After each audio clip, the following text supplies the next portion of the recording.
वो जगह मेघा के ससुराल बाड़मेर से बहुत ज्यादा दूर नहीं थी, जहां एक महिला ने एक बच्चे को जन्म दिया था। ये आधा तुझ पे गया है और आधा मुझ पे गया है। ये देख चंदा,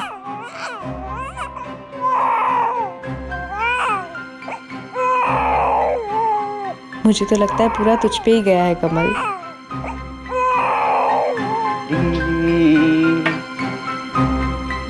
आगे वाला।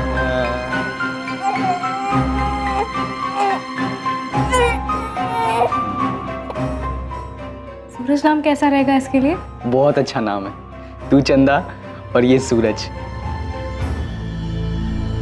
शायद हम कभी ना जान पाए कि तेरी माँ ने ऐसा क्यों किया, पर हमें तो जीना है ना।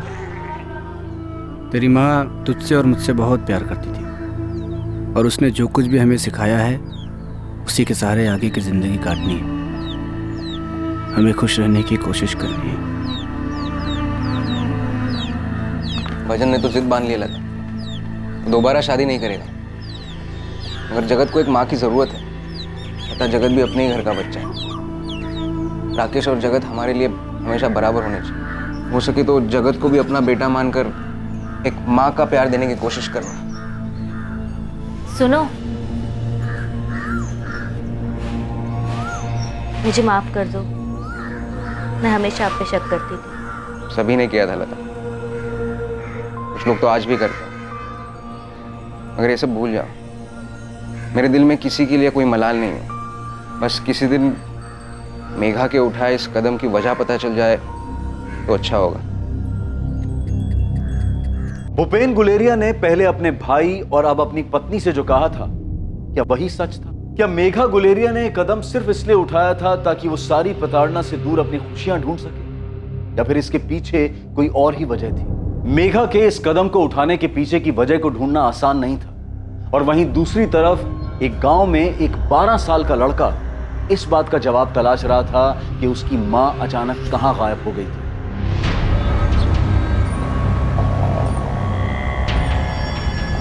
बारह साल के रतन दागा को जीवन व्यापन करने के लिए चाय की दुकान पर काम करना पड़ रहा था, पर हर दिन बिना भूले जब भी उसे काम से और स्कूल से फुर्सत मिलती, वो कविपुर गांव के आसपास जाकर लोगों से पूछता कि क्या किसी ने उसकी मां को देखा था। वो हाईवे के किनारे इसी आस में घंटों इंतजार करता रहता था कि जिस रास्ते से उसकी मां अचानक चली गई थी, उसी रास्ते से एक दिन वो लौट आई। बेटा रतन, कविपुर का कोई भी घर तेरा अपना घर है। तू सबको अपना परिवार समझ। तू ना अपने खाने की चिंता कर और ना अपने पढ़ाई की। बेटा, सरपंच होने के नाते मैं तुझे वचन देता हूं कि तेरी जिम्मेदारी हम लोग अपने बच्चे की तरह निभाएंगे, ठीक है? और हाँ बेटा, जैसलमेर के आसपास जितने भी गांव है ना, सभी गांव में हमने तेरी माँ को बहुत खोजा, लेकिन उसकी कहीं कोई खबर नहीं मिली। तू फिक्र मत कर, जैसे ही किसी को कोई भी खबर मिलेगी ना, वो हमें तुरंत आकर बता देगा, ठीक है? रतन के पिता को रोड एक्सीडेंट में खोने के बाद गीता दागा ने अपना मानसिक संतुलन खो दिया था। वो अपने पति की मौत के सच को कभी नहीं मान पाई थी। उसे अब तक यही आस थी कि उसका पति कभी ना कभी घर वापस आ जाएगा। वो हाईवे के किनारे इसी उम्मीद में अपने पति की राह देखती रहती थी। अपने मृत पति की तलाश में वो अक्सर यहां वहां भटकती रहती थी, और लगभग हर दिन रतन अपनी मां को गांव के हर कोने में खोजता। वो उसे किसी कोने में पड़ी हुई मिलती और रतन उसे फिर से घर वापस ले आता।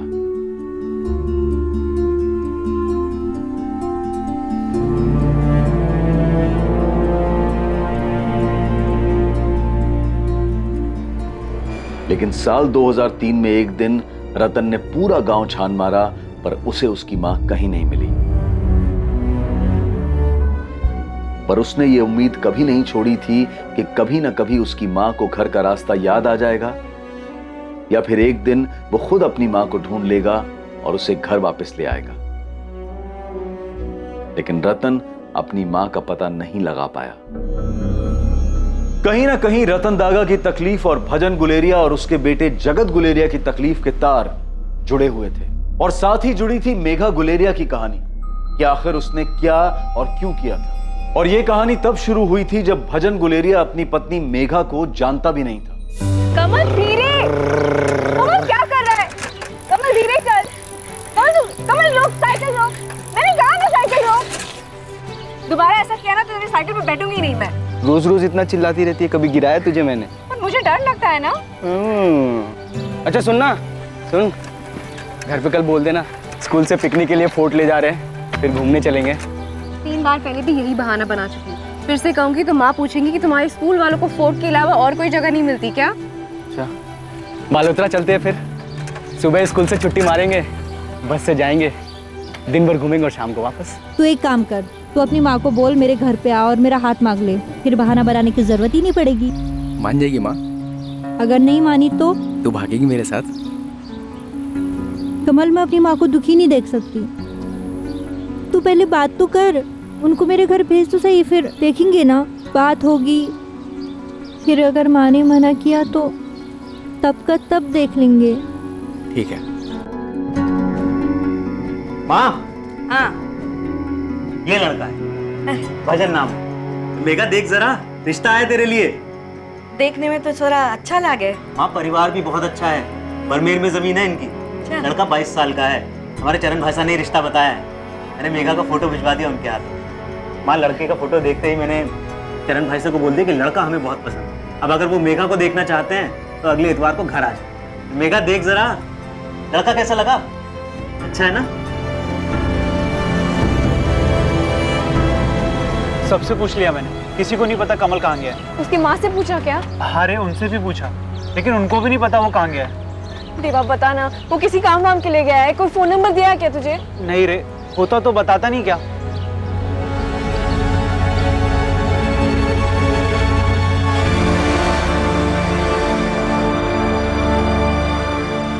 अरे मेघा बेटा, कैसी है तू? तेरी माँ ने बताया तुझे देखने के लिए रविवार को लड़के वाले आ रहे हैं। हाँ काकी, वो कमल की कुछ किताबें थी मेरे पास, उसको लौटानी थी। दे दो मुझे, वो आएगा ना तब मैं देती हूँ उसे। हाँ काकी, वो हफ्ते भर पहले कमल ने भी मुझसे कुछ किताबें ली थी। 5 दिन हो गए, वो स्कूल नहीं आया ना, कब तक आएगा वो? ये तो वही जाने बेटा। जोधपुर गया है अपने चाचा के घर किसी काम से। 5 दिन में आऊँगा ऐसे कहा था मुझे, लेकिन अभी तक नहीं आया।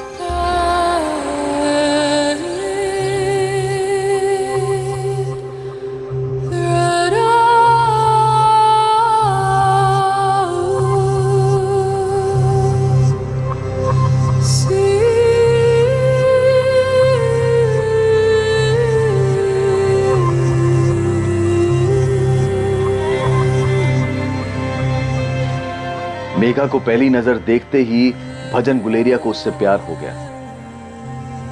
लेकिन मेघा किसी से नहीं कह सकती थी कि वो किसी और से प्यार करती है। भजन गुलेरिया के साथ शादी तय हो जाने के बाद भी मेघा ने कमल का बड़ी बेसब्री से इंतजार किया, पर कमल का कोई अता पता नहीं था।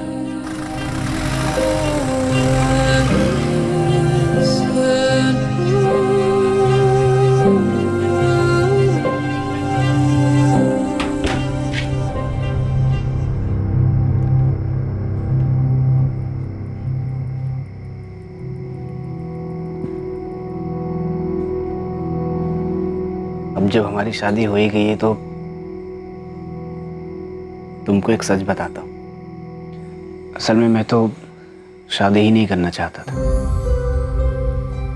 तो माँ बापू और भूपेन भैया जबरदस्ती कसम देकर मुझे ले गए थे तुम्हें दिखाने। मैं तो शहर जाकर काम करना चाहता था, पर सच कहूँ तो जब मैंने तुमको देखा तो मेरा मन ही बदल गया। मैंने फैसला कर लिया कि मैं शादी तो तुमसे ही करूँगा। माँ बापू को तुम नहीं अच्छी लगी तो मैं अड़ जाऊंगा। तुमसे तो पूछा नहीं, शायद पूछते भी नहीं होंगे, लेकिन फिर भी मैं पूछता हूँ, क्या मैं तुमको पसंद आया?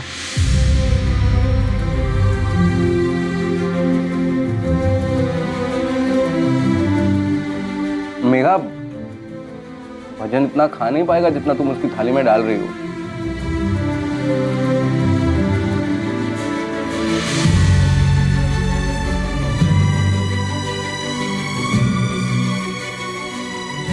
मेघा चौहान अब मेघा गुलेरिया बन चुकी थी। उसने ना सिर्फ इस शादी को स्वीकार कर लिया था, बल्कि वो इस शादी से खुश भी थी।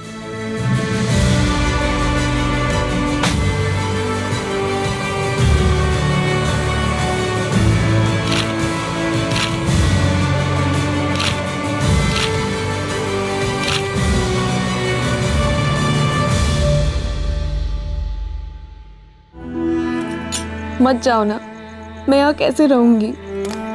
मेघा, मैं तेरे और जगत के लिए तो जा रहा हूँ ना। वहाँ पे अच्छा काम करूँगा, 4 पैसे कमाऊँगा। यहाँ पे जितना है हम उसमें खुश है। मत जाओ ना। दिल्ली बड़ा शहर है, करने को बहुत सारा काम है, और काम दिलाने में तेरा भाई गुंजन भी तो मदद कर रहा है ना। भजन, मुझे बहुत डर लग रहा है। मेघा, इसमें डरने वाली कौन सी बात है? तू अकेले थोड़ी है घर में, सभी तो हैं। माँ है, बापू है, कंचन है, लता भाभी है, और भूपेन भैया भी तो हैं। देख, मैं दिल्ली में यहाँ से कई गुना पैसा कमाऊंगा, और फिर तुझे और जगत को बेहतर जिंदगी दे पाऊंगा।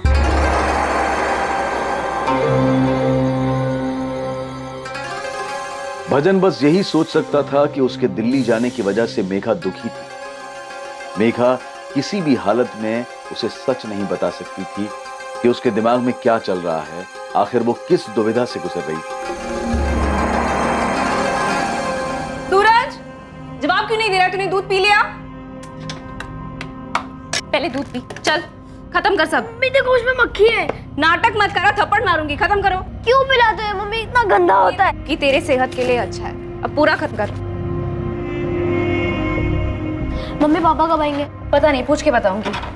पापा हर बार बाहर जाते, टूर पे जाते, और उनको टाइम नहीं होता कि कब वापस आएंगे।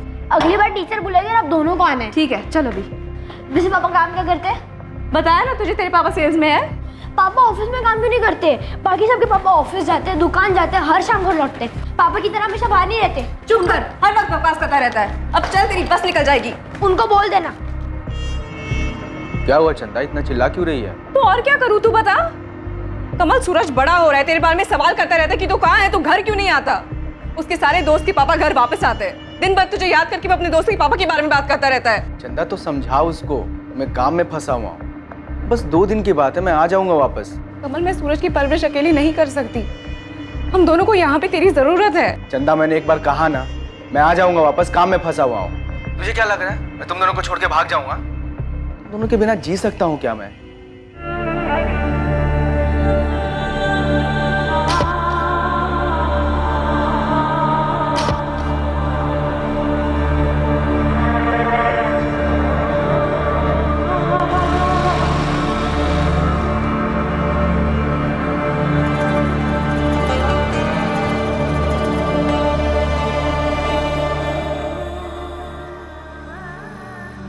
लड़के के घर वालों से बात हो गई।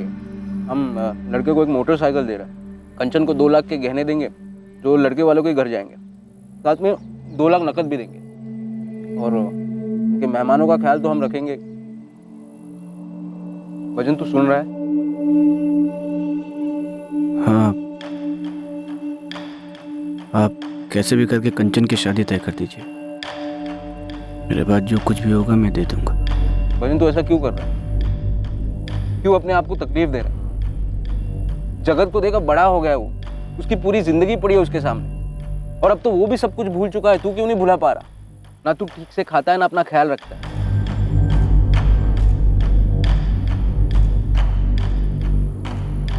मैं काम करने जा रहा हूँ।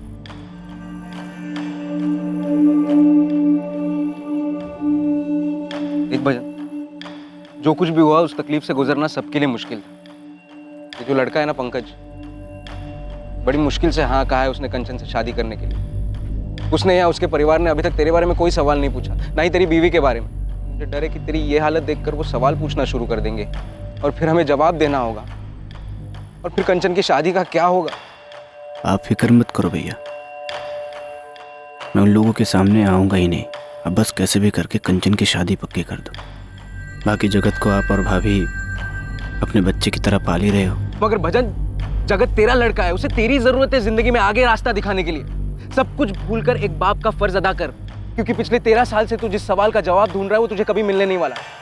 मेघा ने अपनी जान क्यों ली है हमें कभी पता नहीं चलेगा। सच तो ये है कि मेघा अब नहीं रही, और अगर किसी दिन इसकी वजह तुझे पता भी चल जाए तो उससे क्या होगा? क्या तेरे मन को शांति मिलेगी?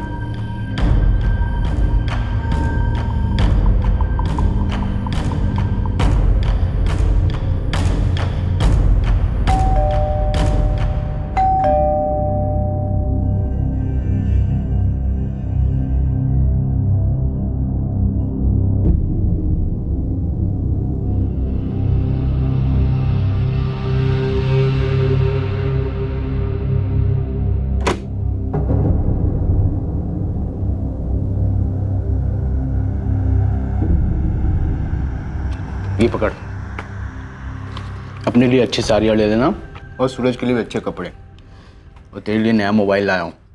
इस बार कहाँ डाका डाला कमल? चैन से खाना खाने दे चंदा, 2 हफ्ते बाद घर का खाना मिला है। सूरज को मैं क्या कहूँ कमल? झूठ बोलना पड़ता है उसे कि उसके पापा सेल्समैन है इसलिए बाहर जाते हैं। क्या होगा अगर उसे पता चल जाएगा? मेरे पास उसके सवालों का कोई जवाब नहीं है। क्या होगा अगर उसको पता चलेगा कि उसके पापा सेल्समैन नहीं चोर है? कमल तू ये सारी काम छोड़ क्यों नहीं देता? कुछ आम लोगों वाला काम करते हैं ना। कहने में बहुत आसान लगता है, कुछ और काम करूंगा तो इतने पैसे मिलेंगे क्या? न तेरी जरूरतों का ख्याल रख पाऊंगा न सूरज की। और अगर सूरज को पता चल गया तो? कैसे पता चल जाएगा? हाँ, इतने सालों से कर रहा हूँ, पुलिस को आज तक पता नहीं चला है। हाथों में सफाई है मेरे, एक रिकॉर्ड नहीं है मेरा पुलिस के पास। खामखा ही डर रही है। डर लगता है मुझे कमल, बहुत बार ये सपने में आता है। जब भी ये दरवाजे की बेल बजती है ना, ऐसा लगता है कि मैं दरवाजा खोलूंगी और पुलिस आएगी सामने और तुझे पकड़ के ले जाएगी। और सूरज बार बार ये सवाल पूछेगा कि हमने ये सब क्यों छिपाया उससे। कमल एक बार सोच के देख ले, कुछ अच्छे से चल रहा है, सूरज की पढ़ाई बहुत अच्छे से चल रही है, लेकिन अगर ऐसा हो गया तो? अगर तू पकड़ा गया तो क्या कहेंगे उसे लोग? चोर का बेटा। 13 साल हो गए, आज तक पता लगा है किसी को कि तू चंदा नहीं मेघा है? 13 साल हो गए, किसी को पता लगा है तू मरी नहीं जिंदा है? इतनी बड़ी बड़ी बातें पता नहीं लगी, इतनी छोटी सी बात पता लग जाएगी। बहुत संभल के काम करता हूं मैं, बहुत होशियारी से, हमेशा से ही। पहले भी तूने बोला था हम पकड़े जाएंगे, हुआ है क्या ऐसा कुछ? हाँ,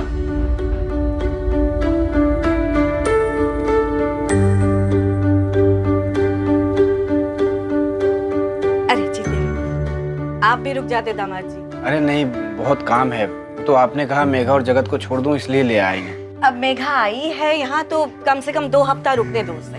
हाँ ठीक है, अच्छा मैं चलता हूँ, बस का टाइम हो रहा है। बस ठीक है।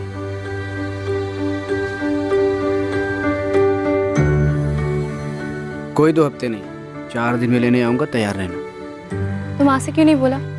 अभी नहीं जाओ? अरे उनका मन भी रखना पड़ता है ना। अच्छा अब मैं चलता हूँ। जाऊँ? देख अगर नहीं बोलेगी तो नहीं जाऊँगा फिर। भैया और बापू अलग से 4 बात सुनाएंगे कि छोरी की शादी क्या हो गई, जोरू का गुलाम हो गया एकदम, काम धंधा ही छोड़ दिया। ठीक है जाओ, पर आ जाना 4 दिन में।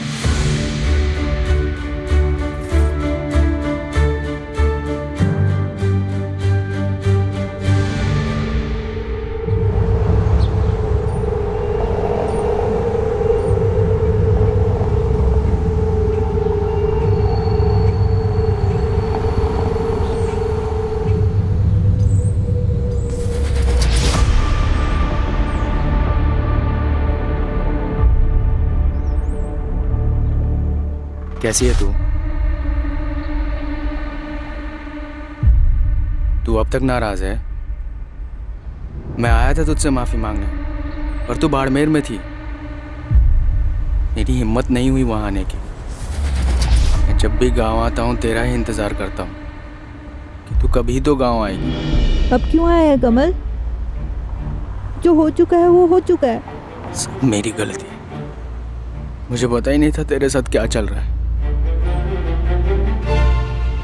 मैंने वापस आने में देर कर दी। देर नहीं, तुमने बहुत देर कर दी। सब खत्म हो चुका है, मैं अपनी जिंदगी में नई शुरुआत कर चुकी हूँ। वो गांव के बाहर का घर याद है ना तुझे? कल इंतजार करूंगा मैं तेरा वहां। जो तू मुझे भूल चुकी है तो मत आना, नहीं तो बस आकर माफ कर देना मुझे।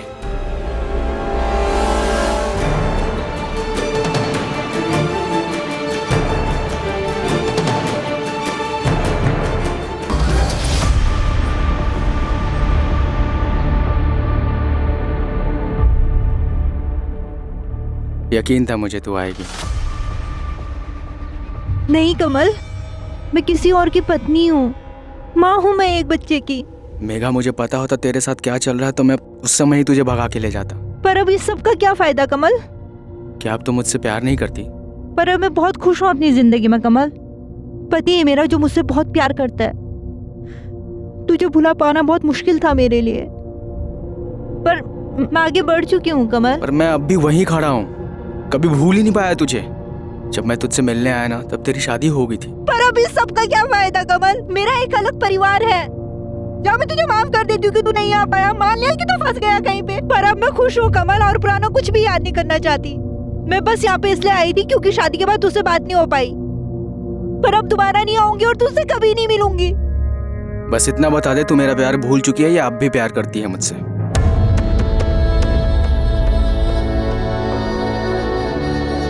बोलना इतना आसान होता ना, तू कभी आती ही नहीं यहाँ। कमल, मैं तुझसे बहुत पहले प्यार करती थी, पर हाँ, मैं भुला नहीं सकती। तू वो पहला इंसान है जिससे मैंने प्यार किया था। वो पहला इंसान जिसे तूने किस किया था, जिसके साथ तू रहना चाहती थी, जिसके साथ अपनी पूरी जिंदगी बिताना चाहती थी। किस्मत हमारे साथ नहीं थी। जब तुझे मेरी जरूरत थी मैं था ही नहीं। पर क्या उस गलती की वजह से हम दोनों एक दूसरे को हमेशा कोसते रहेंगे, एक दूसरे से अलग हो जाएंगे? क्या उस गलती की सजा मुझे जिंदगी भर मिलनी चाहिए? मैं नहीं बदला हूँ मेघा, मैं वही कमल हूँ जो तुझसे बहुत प्यार करता है। मुझे पता है तो वही मेघा है जो मुझे बेहद प्यार करती थी।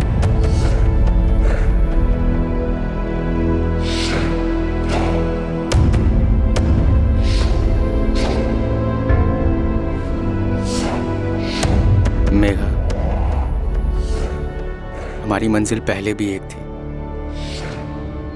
आज भी एक है और हमेशा ही एक रहेगी।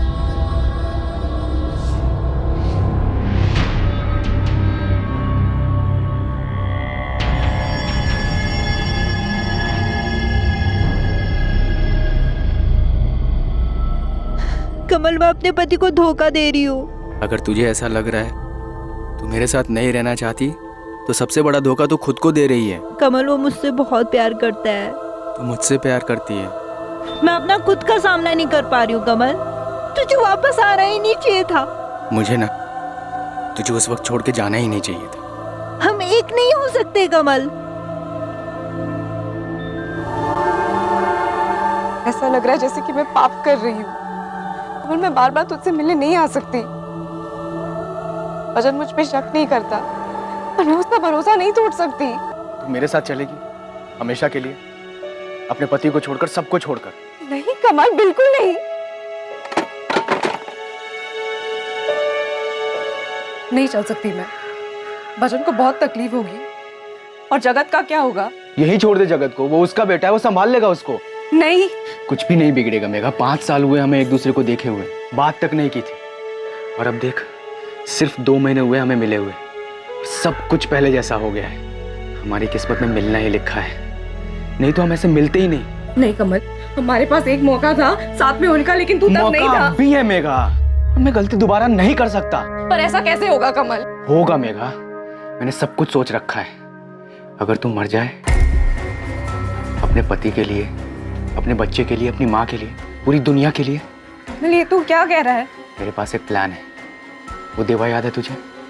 मेरा एक और दोस्त है सुधीर, मेरे साथ ही काम करता है। मैंने उनसे बात की है, हमें किसी और को मारकर सबको ये दिखाना होगा कि वो मेघा की लाश है। लेकिन अगर किसी को मारा तो पता चल जाएगा कि खून हुआ है, और फिर पुलिस जांच करने आ जाएगी, और जांच करके पुलिस आज नहीं तो कल तुझ तक पहुंच ही जाएगी। यार मुझे मेघा चाहिए। अब वो ऐसे अपने पति को छोड़कर तो आने से रही, उसे बेइज्जती का बहुत डर है। हाँ, अगर ये साबित हो जाए कि वो मर चुकी है तो मैं उसको मना लूंगा। तो फिर कुछ सोचते हैं। इसके लिए हमें उसके जैसी एक औरत को ढूंढना पड़ेगा। ये मर गई है, ये यकीन दिलाने के लिए हमें किसी को तो मारना ही पड़ेगा, तभी सबको यकीन होगा। सही कह रहे हैं। हफ्ते भर सोचने के बाद ये तरकीब दिमाग में आई है, और देवा को तो एक औरत भी मिल गई है इसको देखकर ऐसा लगेगा जैसे तू मरी है।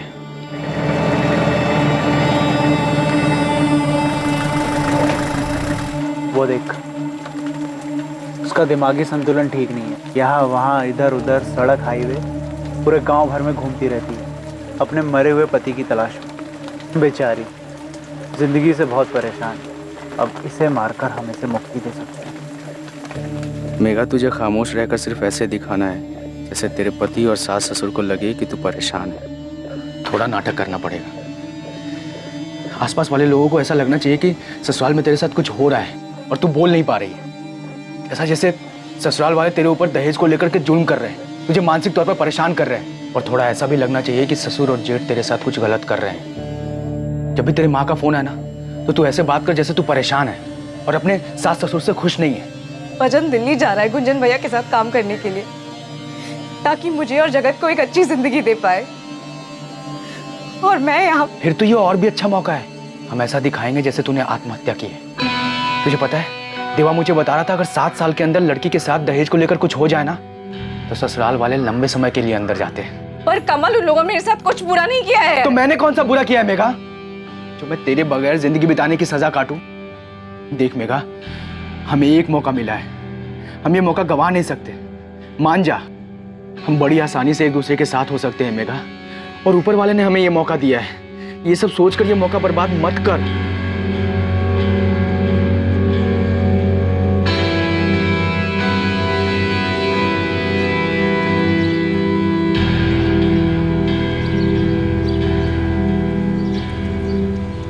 सुनो, सुनो।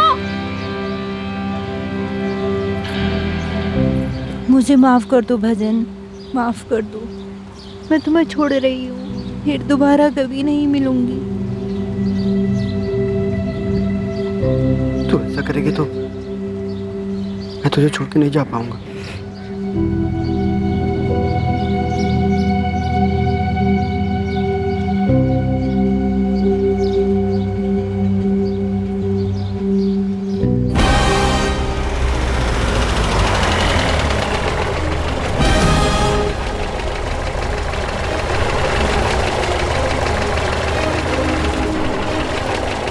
मेरे पति को देखा क्या तूने? हाँ मैंने देखा ना। कहाँ देखा है?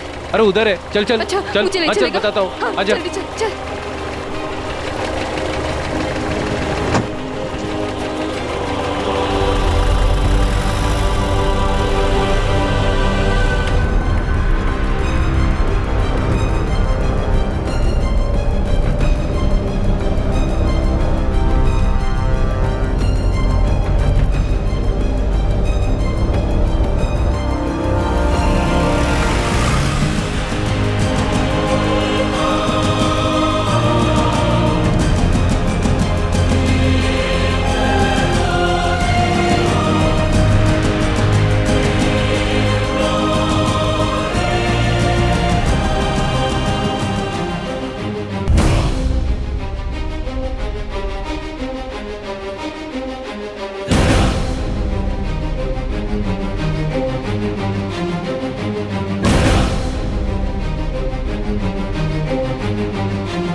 देखिए, रिपोर्ट्स के हिसाब से भजन को सेकंड स्टेज का कैंसर है। क्या कहा आपने?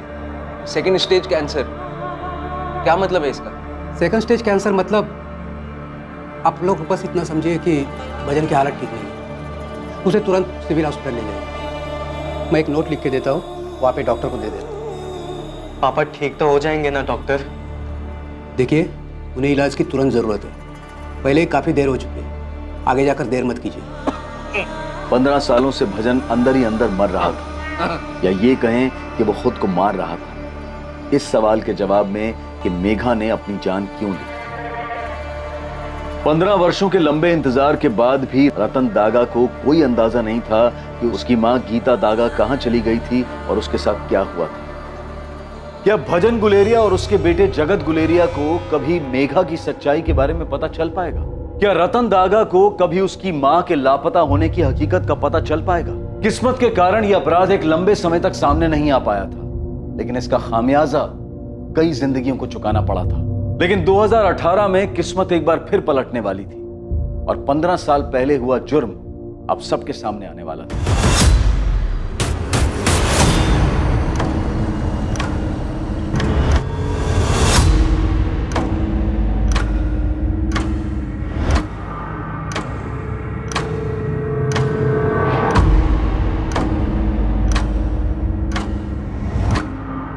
ध्यान से देखिए जितेंद्र, तीनों में से किसी को जानते हैं? इन तीनों में से कभी कोई आपकी दुकान पर आया हो?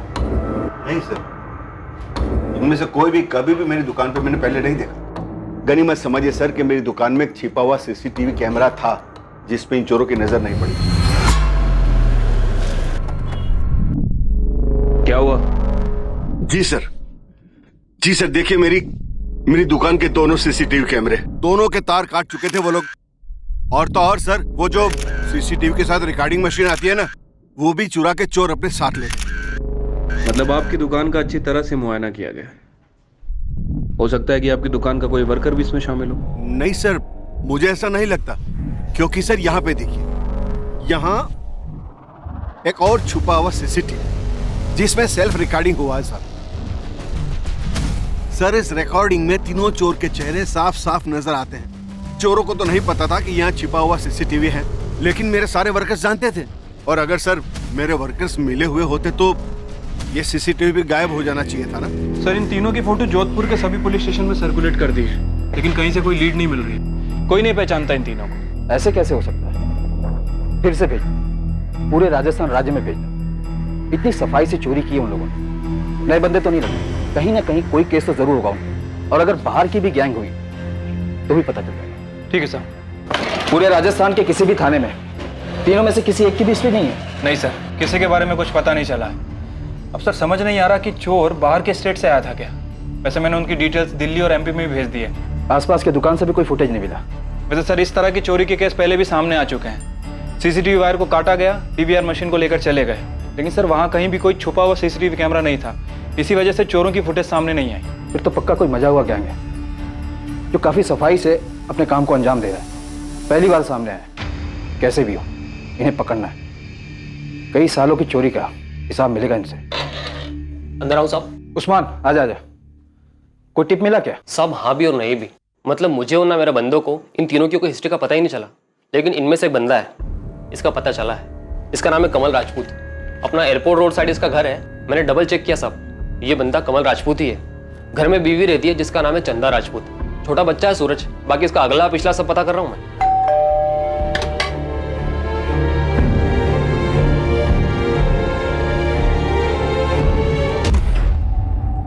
चंदा राजपूत,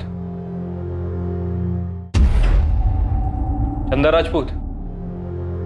डर लगता है कमल, बार बार सपने में आता है। जब भी ये दरवाजे की बेल बजती है ना, ऐसा लगता है कि मैं दरवाजा खोलूंगी और पुलिस आएगी सामने और तुझे पकड़ के ले जाएगी। चंदा राजपूत जी। ये तुम्हारा पति कमल राजपूत है? वो बाहर है सर। कहाँ बाहर गया है? और ये फोटो में जो दो लोग हैं वो कौन है तुम्हारे पति के साथ? मुझे नहीं पता। नहीं पता? तुम्हारे पति ने इस बार ज्वेलरी शॉप में डाका डाला है। इसके पहले और कहाँ कहाँ डाका डाला उसने? सर मैं आपको बता रही हूँ ना, मुझे कुछ नहीं पता, मैं सच कह रही हूँ। सर वो घर के अंदर नहीं छुपा है। ठीक है, तुम हमारे साथ पुलिस स्टेशन चलो। तुम चलोगी, पीछे पीछे तुम्हारा पति भी आ जाएगा।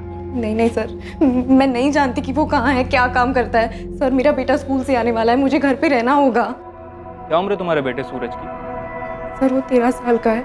हमारा एक कांस्टेबल तुम्हारे पड़ोसी के साथ यहाँ पे रहेगा, और जैसे ही तुम्हारा बेटा सूरज आ जाएगा उसे लेकर थाने आ जाएगा। तुम चलो। नहीं नहीं सर, मेहरबानी करके ऐसा मत कीजिए। आप चाहे तो अपना एक कांस्टेबल यहाँ पे रख दीजिए ना। जैसे ही मेरा सूरज यहाँ पे आता है ना, मैं आपके थाने आ जाऊंगी। तुम माँ बेटे को पता था कमल चोरी का काम करता है? नहीं सर, हमें नहीं पता था। तुम्हारा पति कमल ये जोधपुर का है? हाँ सर, यही का है। उसका फोन बंद आ रहा है, कहाँ है वो? सर मुझे नहीं पता। सर, इनका बेटा सूरज बोल रहा है कि उसके फादर सेल्समैन है, कई दिनों तक घर से बाहर रहते हैं। सेल्समैन? कैसा सेल्समैन? चंदा राजपूत? सर मुझे नहीं पता। चंदा, तुम्हें कुछ पता भी है या नहीं? सर मुझे पता है कि वो काम करता है, लेकिन क्या काम करता है, कहाँ काम करता है, मुझे नहीं पता। 13 साल का लड़का है तुम्हारा। 14 साल पहले शादी हुई थी ना? जी सर। सच बोल रही हो? इसमें भी कोई गड़बड़ है? नहीं सर, मैं सच बोल रही हूँ। तुमने बताया तुम्हारा पति कमल यहाँ जोधपुर का है, तुम भी यही की हो? जी सर।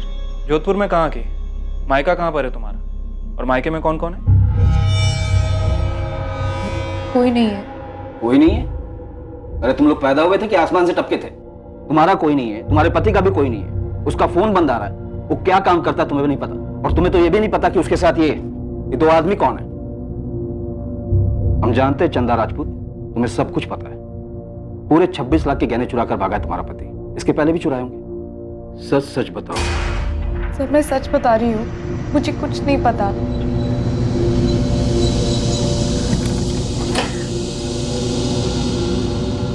सलाम साहब, ये चंदा झूठ बोल रही साहब। इसका पति कमल राजपूत जैसलमेर के रूपनगर गांव से है, और वहीं पर उसकी मां मनीषा राजपूत भी है। इसकी कहानी में कुछ तो गड़बड़ है साहब। अपना घर छुपाने की क्या जरूरत थी इसे? मुझे लगता है कि इसके पति के बारे में ये बहुत कुछ जानती है और बता नहीं रही। ठीक है, वो सब हम देख लेंगे, लेकिन तेरे लिए सबसे बड़ा काम है कमल राजपूत के दोनों साथियों का पता लगा। मुझे नहीं खाना है और मुझे स्कूल भी नहीं आना है कभी भी। मम्मी पहले मुझे ये बताओ, नीचे पुलिस क्यों खड़ी है? पापा ने चोरी की, सब कह रहे हैं। बेटा मुझे नहीं पता, उनका फोन नहीं लग रहा है मुझे। आप झूठ बोल रहे हो। मम्मी सच बोलो, पापा ने चोरी की है, वो चोर है। चुप क्यों, बोलो ना।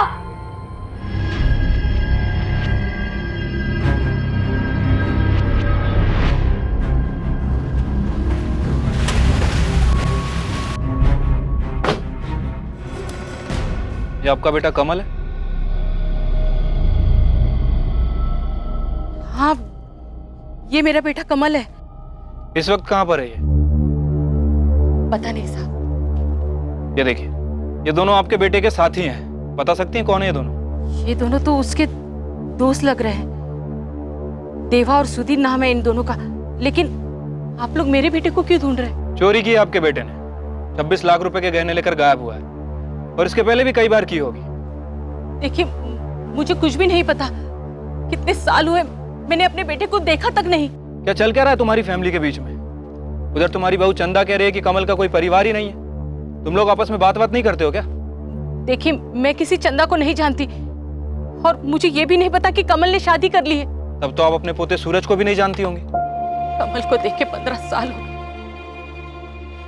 15 साल पहले वो गया, आज तक नहीं लौटा। वो ना कोई चिट्ठी भेजी और ना ही कोई फोन किया उसने। मुझे ये तक नहीं पता कि उसने किसी चंदा नाम की लड़की के साथ शादी किया और उसका एक बच्चा भी है। चंदा के सामने बिठा के जब सवाल जवाब करूंगा ना, तो पता चल जाएगा क्या जानती है और क्या नहीं। अरे तुम्हारा बेटा कमल कहाँ पे? ये है चंदा। क्यों, इसका और भी कोई नाम है?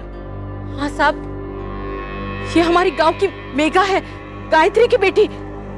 लेकिन ये तो 15 साल पहले मर चुकी है। मेघा 15 साल पहले मर चुकी है? हाँ साहब, ये मेघा चौहान है। शादी के बाद ये मेघा गुलेरिया बन गई थी। 15 साल पहले उसने आत्महत्या कर ली। ससुराल वाले दहेज मांग रहे थे उससे, इसलिए मिट्टी का तेल छिड़ककर उसने खुद को जला दिया। ये मेरे बेटे की पत्नी कैसे हो सकती है? आप लोग पक्का इस मेघा से मिले हो? ये आपकी बेटी मेघा है?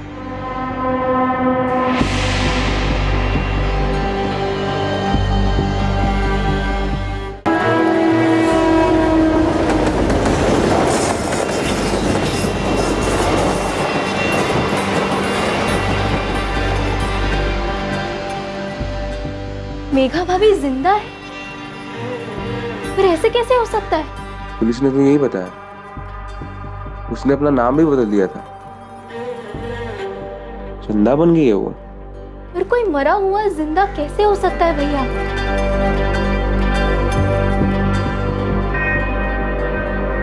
कमल राजपूत और उसके दोनों साथी देवा और सुधीर जैसलमेर में ही छुपे हुए थे, जिन्हें पुलिस ने ढूंढ निकाला। इनके पास से लूट का एक बहुत बड़ा हिस्सा बरामद हुआ, लेकिन इस लूट से बड़ा वो अपराध था जो 15 साल पहले हुआ था। ये देखिए सर, बाकायदा कोर्ट में केस चला है सर। भजन गुलेरिया के पिता रणछोड़ गुलेरिया, माता पार्वती गुलेरिया और बहन कंचन गुलेरिया, ये तीनों ही जेल में थे सर। लेकिन कोर्ट के पास कोई सबूत नहीं था, इसलिए इन्हें रिहा कर दिया गया। सबूत ना होने की वजह से, और वो भी ऐसे जुर्म के लिए जो उन लोगों ने कभी किया ही नहीं था।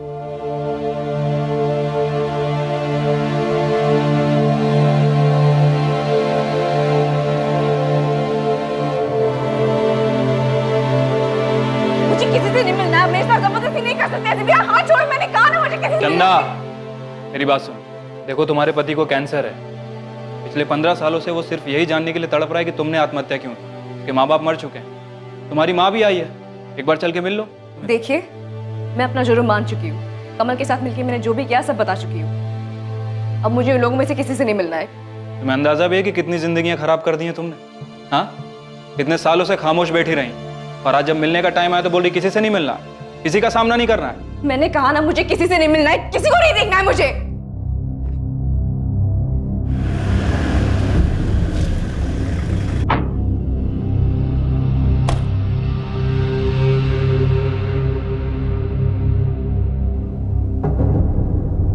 किडनैपिंग के केस पर क्या हुआ? सर, मैं रतन दागा। आपने फोन किया था, आप मेरी माँ के बारे में कुछ बोल रहे थे, क्या पता चले आपको? हाँ रतन, बैठो। जी सर। रतन, हमने पता किया 15 साल पहले तुम्हारी माँ को मार दिया गया था और उन्हें जलाकर मारा गया, और इस काम को एक कपल ने मिलकर अंजाम दिया क्योंकि वो साथ में भागना चाहते। तुम्हारी माँ की लाश को उस औरत की लाश बताकर ये साबित करना चाहते थे कि उस औरत ने आत्महत्या कर ली, ताकि सबको यही लगे कि वो भागी नहीं, मर गई। मेघा गुलेरिया नाम था उसका।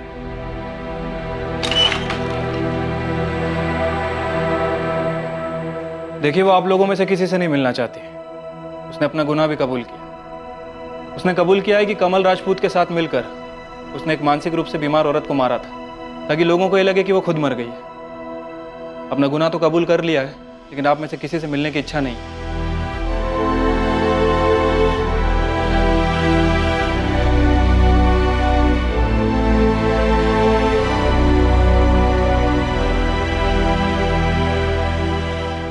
मैं आपसे हाथ जोड़कर माफी मांगती हूँ दामाद जी, मुझे माफ कर दे। रहने दीजिए माँ जी, उसने सिर्फ हमको ही नहीं, आपको भी अंधेरे में ही रखा था। अंधेरे में नहीं पापा, माँ ने हम सबके पीठ पे छुरा घोपा है, छुरा। अरे अपने स्वार्थ के लिए क्या क्या नहीं किया माँ ने, किस किस को मार दिया, दादा को, दादी को, इन सबकी हत्या की है।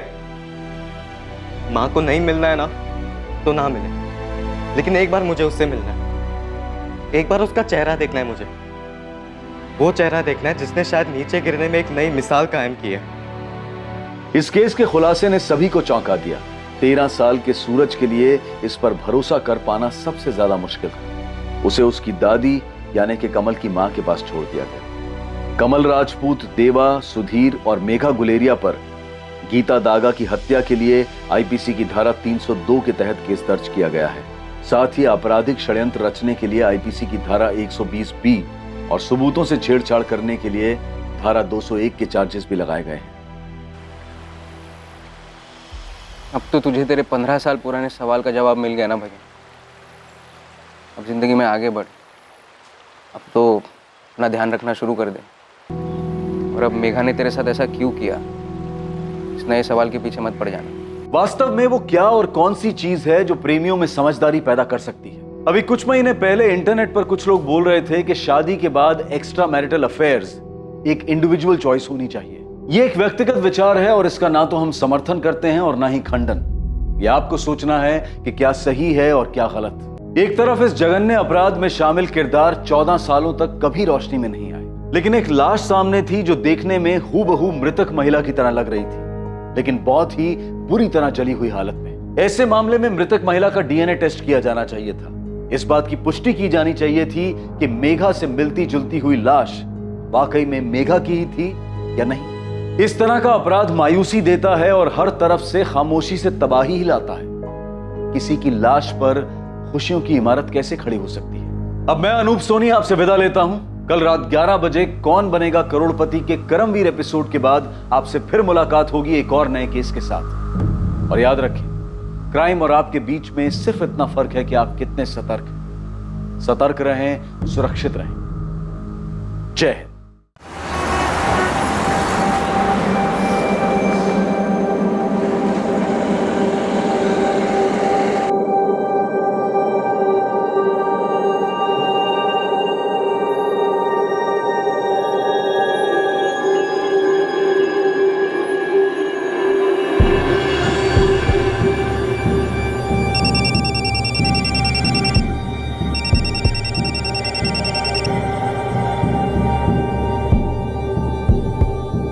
मैंने तुमसे कहा ना मुझे कुछ नहीं सुनना।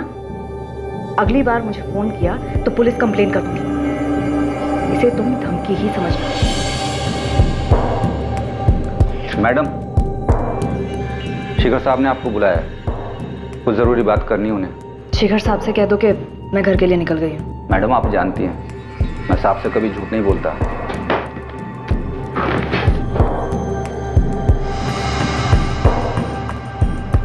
अब आपको झूठ बोलने की जरूरत नहीं है।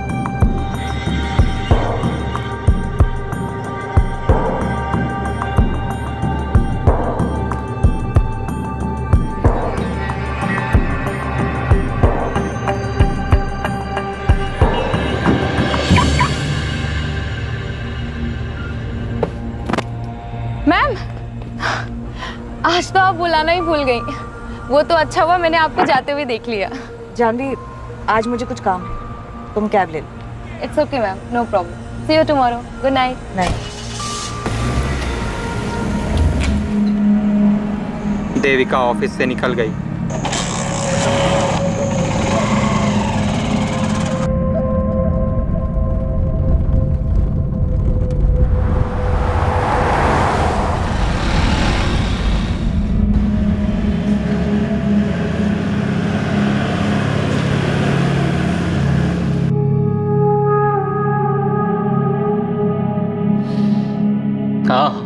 वाह, क्या खुशबू है देविका।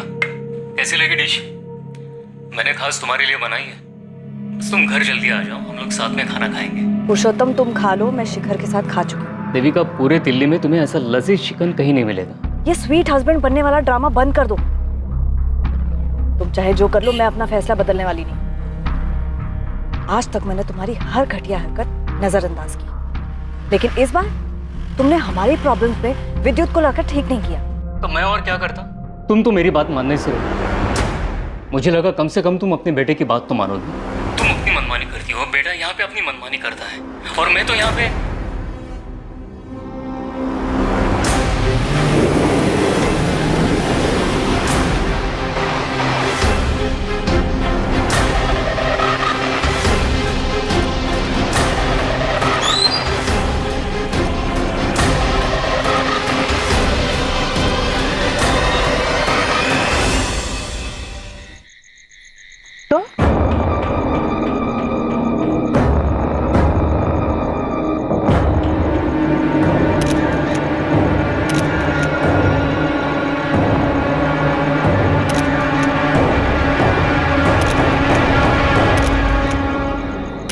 हाँ, ठीक से बताओ।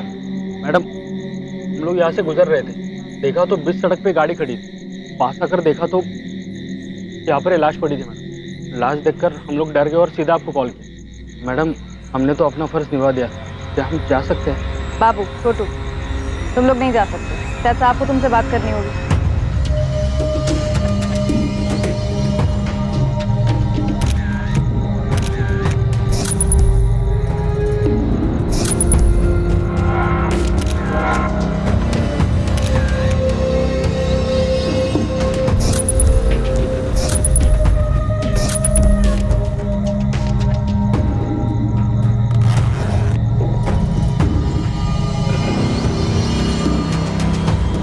मैडम,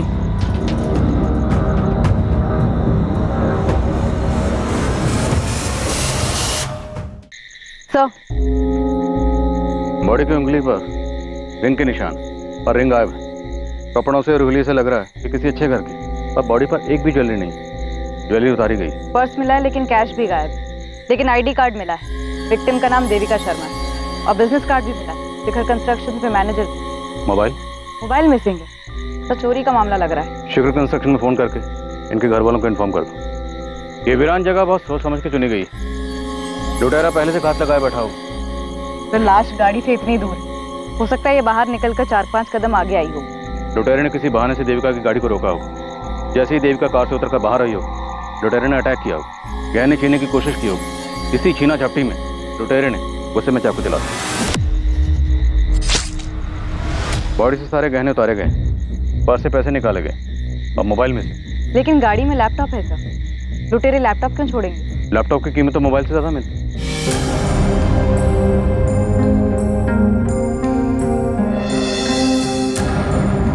देविका, देविका, देविका, ये सब क्या हो गया?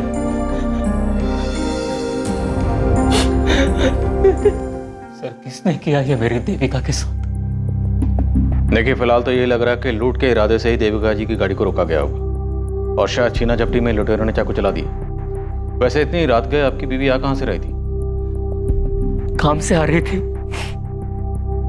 अभी कुछ घंटों पहले मेरी बात भी हुई थी देविका से। हम साथ खाना खाने वाले थे। देविका जी की किसी से कोई दुश्मनी?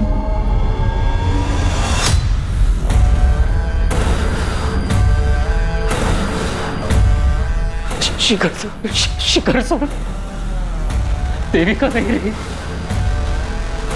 छोड़ के चली गई वो।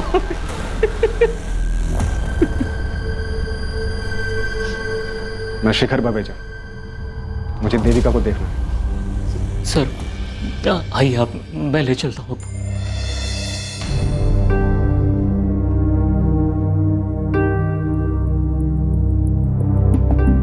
शिखर बवेजा मतलब शिखर कंस्ट्रक्शन के मालिक, राइट? जी सर, मेरी मम्मी के बॉस। बॉस होते हुए रातों रात दौड़े चले आए। काफी मानते होंगे देविका को।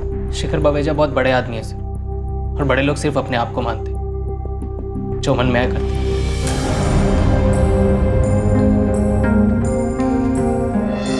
इतनी बेरहमी से मारा है देविका को। मैं बाहर हूं, मुझसे देखा नहीं जाता देविका को इस हालत में। पुरुषोत्तम जी, याद करिए, देविका का किसी से कोई झगड़ा हुआ हो, कोई अनबन रही हो? जी नहीं, देविका तो अपने काम से काम रखती थी। उसके लिए तो उसका अपना घर और उसकी जॉब, बस यही उसकी दुनिया थी। शिखर जी, देविका आपके साथ काम करती थी। कंस्ट्रक्शन लाइन जैसी कॉम्पिटिटिव फील्ड में अक्सर दुश्मनियां हो जाती हैं। क्या देविका की जान को किसी से खतरा था? खतरा मुझे था, दुश्मन मैंने पाले। और देविका पर इस तरह से हमला। तो हो सकता है आपके दुश्मनों में से किसी ने आपको चोट पहुंचाने के लिए ये सब किया। किसी में इतनी हिम्मत नहीं है कि शिखर बवेजा को चोट पहुंचा सके।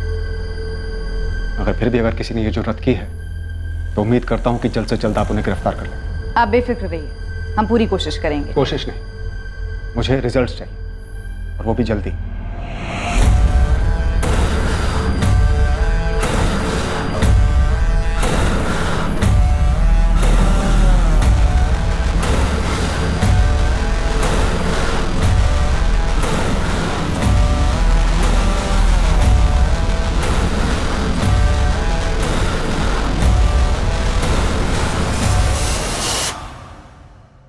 भाटिया, बात हम तक तो नहीं आएगी ना?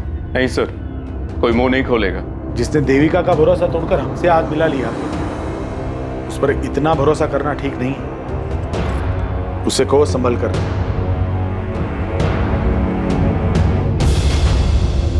अविनाश, ये न्यूज़ देखी तुमने?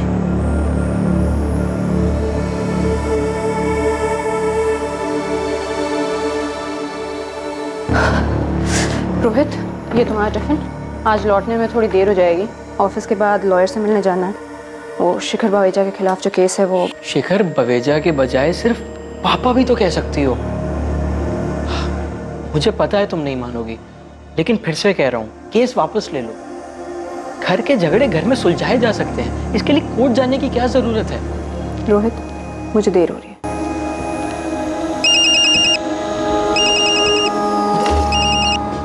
हेलो, सिद्धांत चाचा।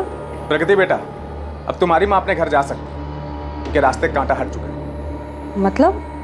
देविका नहीं रही। ये क्या बोल रहे हैं आप? अब बुरे का अंजाम आखिरकार बुरा ही होता है। बहुत भयानक मौत मरी देविका। अच्छा, जाके सावित्री भाभी से बात करो कि उनकी प्रार्थना सफल हो गई। माँ से? जी जी चाचा।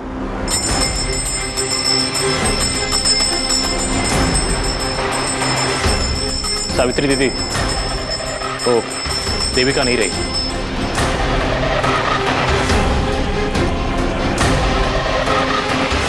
शिखर कंस्ट्रक्शंस की मैनेजर देविका शर्मा की हत्या पर लोगों की अलग अलग प्रतिक्रियाएं थी। कुछ लोग वाकई देविका की मौत से दुखी थे और कुछ लोगों को राहत महसूस हुई थी। देविका शर्मा की जिंदगी के कई पहलू अभी सामने आने बाकी थे। उसके निजी और व्यावसायिक रिश्ते, उन रिश्तों के समीकरण, उनकी पेचीदगियां, इन सब से गुजरने के बाद ही इस बात का जवाब मिलने वाला था कि आखिर देविका शर्मा को किसने और क्यों मारा। जैसा कि मैंने इनिशियल रिपोर्ट में बताया, हमला अचानक हुआ, विक्टिम को रिएक्ट करने का समय ही नहीं मिला। इसलिए आपको कोई रेजिस्टेंस मार्क नहीं मिली? जी, वार काफी ब्रूटल था। चाकू को पेट में घुसा के घुमाया गया था। किसी पेशेवर का काम लग रहा है। मुमकिन है सुपारी दी गई होगी और हमलावर का इरादा जान से मारने का ही रहा होगा। कि अगर चोरी का इरादा होता तो लैपटॉप क्यों छोड़ती? जो गहने लूटे गए वो काफी कीमती थे। देविका के पति पुरुषोत्तम ने बताया कि गहने 1-1.5 लाख के थे। और कैश कितना था? कैश तो 2-3 हजार से ज्यादा नहीं रखती थी, लेकिन मोबाइल 80 हजार का था। IMEI ट्रैकिंग पर डालने के लिए बोल दिया है। उस एरिया के जितने भी हिस्ट्री शीटर्स हैं सबको राउंड ऑफ करो। जैन सर। जी सर। यस सर, मैं अपडेट करता रहूंगा sir. Thank you. Vishnu sir, ये शेखर बवेजा हम पर प्रेशर डलवाना चाह रहा है। सर, देविका के पति पुरुषोत्तम से ज्यादा तो इसका बॉस शेखर बवेजा उछल रहा है।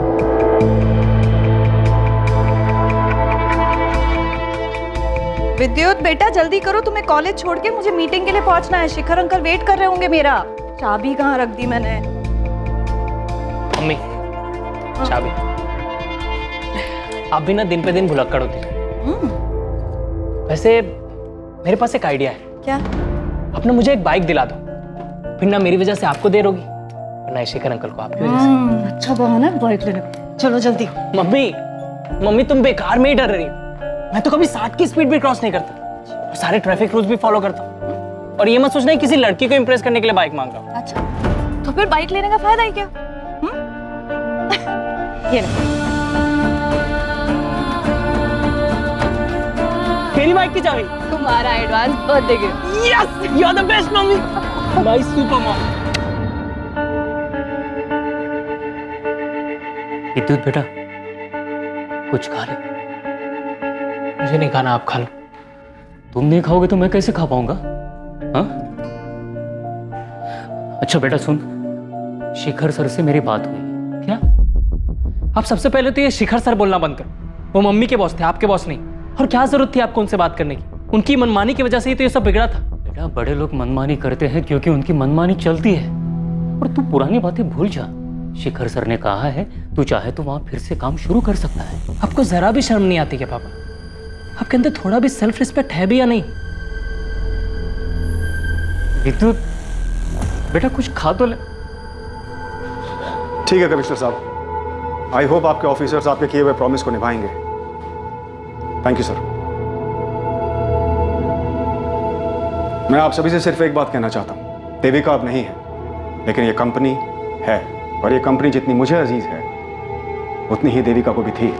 शिखर कंस्ट्रक्शंस का नाम हमेशा शिखर पर ही रहना चाहिए। यही देविका को हमारी श्रद्धांजलि होगी। जानवी, देविका की जितनी भी फाइल्स हैं मेरे केबिन में लेकर आओ। जी सर।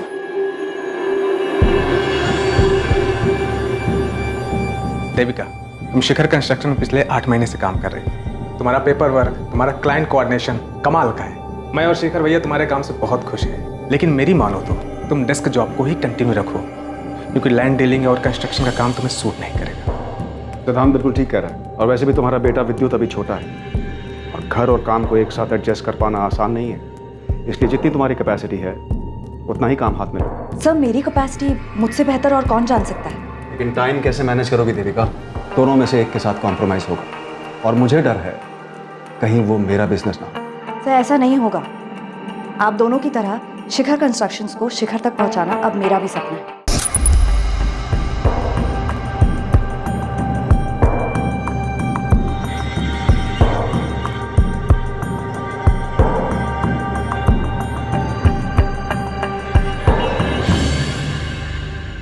सर देखते ही देखते देविका शर्मा 10 साल के अंदर ही शिखर कंस्ट्रक्शन की सेकंड बॉस बन गई थी। देविका शर्मा का डिसीजन मतलब फुल एंड फाइनल। उस पर फिर शिखर बावेजा भी कोई सवाल नहीं उठाता था। ये शिखर कंस्ट्रक्शन शेखर बवेजा और उसके भाई सिद्धांत बवेजा ने मिलकर शुरू किया था। तो अगर देविका सेकंड बॉस थी, सिद्धांत क्या था? सर सिद्धांत की स्टोरी में ट्रेजेडी ही ट्रेजेडी है। इनफैक्ट सिद्धांत ने ही देविका को जॉब पर लगवाया था, लेकिन देखते ही देखते देविका इतनी आगे बढ़ गई कि शिखर अपने सगे भाई से ज्यादा देविका पे भरोसा करने लगा था। देविका, जवाब दो, कितने रुपए खिलाए तुमने टेंडर प्राइस जानने के लिए? सीधे से कहिए ना, रिश्वत दी, सिंपल। इसका मतलब तुम मानती हो कि तुमने रिश्वत दी? जी दी। शिखर भैया, क्या रिश्वत आपके कहने पे दी गई? सिद्धांत, तू मेरा भाई है, तेरे को यहाँ काम करना है तो कर, लेकिन देविका के फैसलों पर उंगली मत उठाना। आजकल सिद्धांत गाजियाबाद में छोटा मोटा ब्रोकर है। तो मतलब देविका और शिखर बवेजा के भाई सिद्धांत में खटास तो थी, और इतने अरसे बाद बदला लेने का लॉजिक बनता नहीं। ये देविका का पति पुरुषोत्तम और बेटा विद्युत, उन पर क्या इन्फॉर्मेशन? 2 दिन दीजिए, पूरी हिस्ट्री निकाल के देती हूँ। जल्दी बता कर। देविका के जाने के बाद क्या हाल है शिखर भाई साहब के? पुलिस तो आएगी, लेकिन तुम्हें घबराने की जरूरत नहीं, मैं सब संभाल लूंगा। ऐसे नहीं चलेगा, मुझे पुलिस को सब कुछ बताना होगा। अविनाश, बेहतर यही होगा कि पहले तुम शिखर सर से बात करो। शिखर सर मेरी बात नहीं सुनेंगे। अपना भाई, अपनी बीवी, अपनी बेटी, उनकी नहीं सुनी, मेरी क्या होगा? तो और क्या रास्ता है?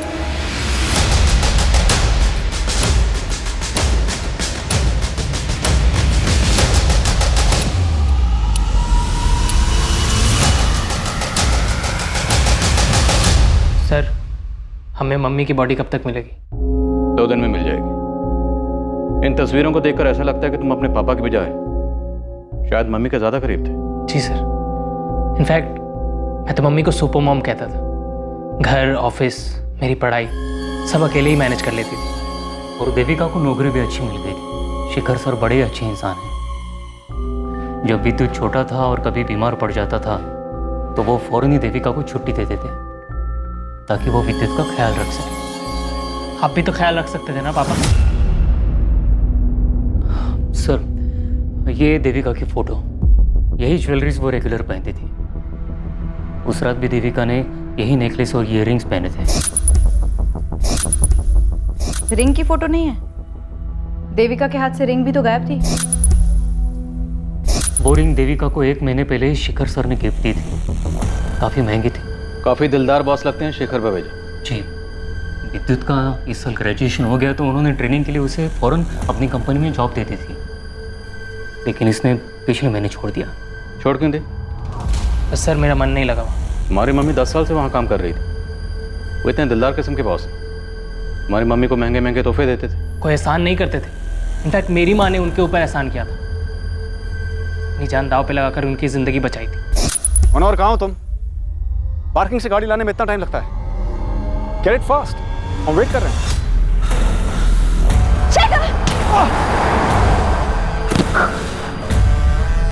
देविका, देविका, देविका, आंखें खोलो देविका। मनोहर, मनोहर, देविका। शिखर बवेजा उस दिन शिखर से भी ऊपर चले जाते और अपनी मनमानी करने के लिए जिंदा ना रहते अगर मेरी माँ ना होती। तुम बार बार एक लफ्ज का इस्तेमाल कर रहे हो, मनमानी। ऐसी क्या मनमानी की थी शिखर बवेजा ने? बिजनेस के नाम पर, पैसे के दम पर किसी का भी प्लॉट अपने नाम करवा लेना। अपनी बेटी से सिर्फ इसलिए रिश्ता तोड़ देना क्योंकि उसने अपने पसंद के लड़के से शादी कर ली। अपने सगे भाई को बिजनेस से बाहर निकाल देना। अपनी पत्नी और बेटे को घर से निकाल देना। ये सब मनमानी नहीं है तो और क्या है सर? विद्युत बेटा, ये शिखर सर का पर्सनल मामला है।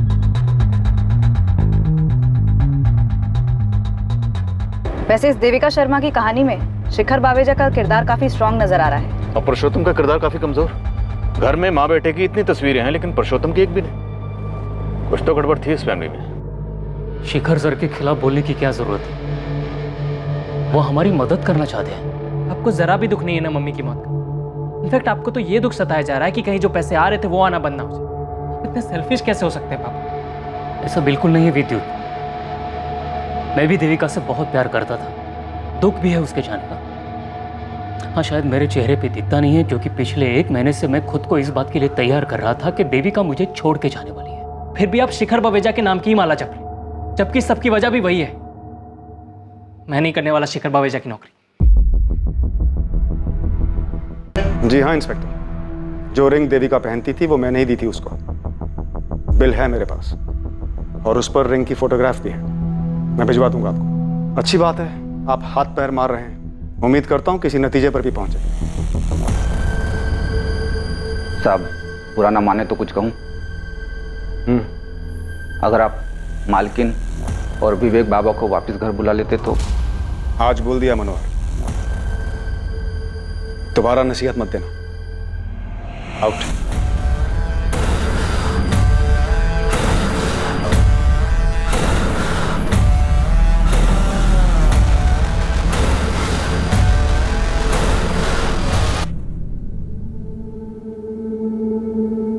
शिखर, अब तो बता दो कि सरप्राइज क्या है। लाल बाग वाली जमीन हमें मिल गई है। Oh my God, Mir Chandani को तो अटैक आ जाएगा। देविका, आज बिजनेस की बात। चीयर्स। चल, तुम्हारी तबीयत तो ठीक है ना? Good music, good mood. Please बता दो बात क्या है। खोलो इसे।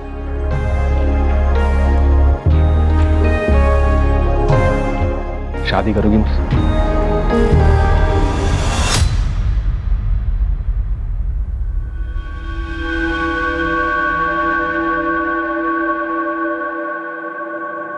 $20,000 मिलेंगे इसके। क्या 2 लाख के माल? मेरा मतलब है गहनों का सिर्फ 20,000 रुपए। कुछ ठीक ठाक लगाओ ना। वो क्या है ना, मेरी माँ बीमार है इसलिए बेच रही हूँ। बेसी मिलेगा। मेरे को भी नहीं बेचना है। यहाँ पर पत्थर के दाम पे हीरा खरीदने निकला है कंजूस।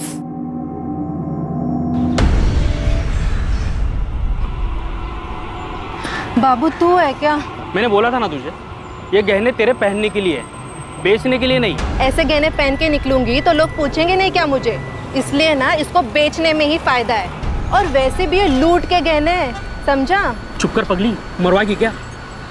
और वैसे भी दिल्ली में सिर्फ दीवारों के नहीं, हवाओं के भी कान होते हैं। और अगर गलती से पुलिस ने सुन लिया ना तो दोनों काम से गए। इस कहानी में भी कई मोड़ आने बाकी थे। पुलिस मर्डर के मोटिव को लेकर असमंजस में थी। किरदार कई थे, कहानियां भी कई थी, लेकिन हत्या का कारण अब भी गुप्त था। लेकिन जल्द ही संदिग्धों का पिटारा खुलने वाला था और कई दबे राज सबके सामने आने वाले थे। शुक्रिया मालकिन। कैसे हैं वो? सीकर साहब बहुत अकेले हो गए, लेकिन कभी कुछ जताते नहीं। मैंने उनसे बोला कि आपको और विवेक बाबा को वापस बुला लें, लेकिन उन्होंने मुझे डांट दिया। पर आप फिक्र ना करें, वो देविका तो अब रही नहीं। साहब एक दिन खुद आपको लेने आएंगे। नहीं जाऊंगा मैं उनके पास।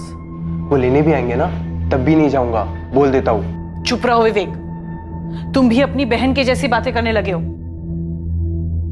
उनका ख्याल रखिएगा और ऑफिस में जो कुछ भी हो रहा है उसकी खबर देते रहिएगा। जी मालकिन।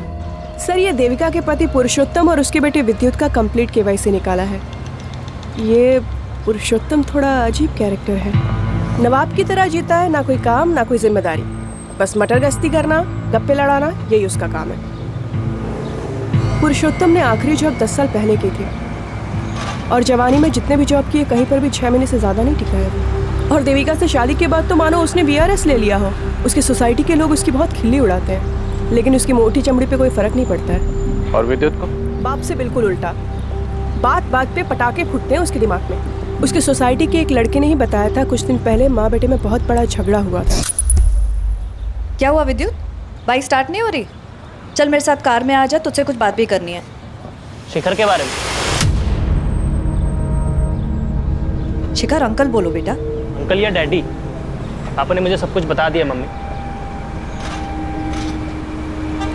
विद्युत, गाड़ी में बैठो, गाड़ी में बात करते हैं। क्यों शर्म आ रही है? अब शर्म नहीं आई जब उसकी दी हुई अंगूठी पहनी आपने?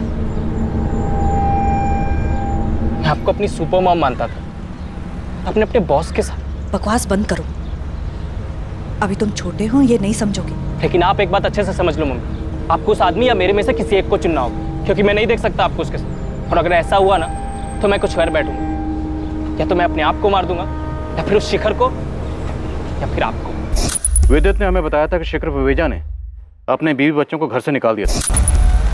आप एक बार मेरी बात तो सुन लीजिए। मुझे तुम्हारी कोई बात नहीं सुननी, तुम्हारी शक्ल तक नहीं देखनी। तुम जाओ यहाँ से। चलो माँ, हम चलते हैं। हाँ जाओ, सब जाओ, मुझे कोई फर्क नहीं पड़ता है। Get lost। तो मतलब देविका और शेखर विवेजा के बीच में गहरा रिश्ता था, दोनों सीरियस थे। हो सकता है यही देविका के कत्ल की वजह बनी है। देखिए, आपको कोई गलतफहमी हुई। मेरे पति ने मुझे घर से नहीं निकाला है। वो मुझे थोड़ी अस्थमा की प्रॉब्लम है, इसलिए हवा पानी बदलने मैं अपने बेटे के साथ अपने भाई के यहाँ आई।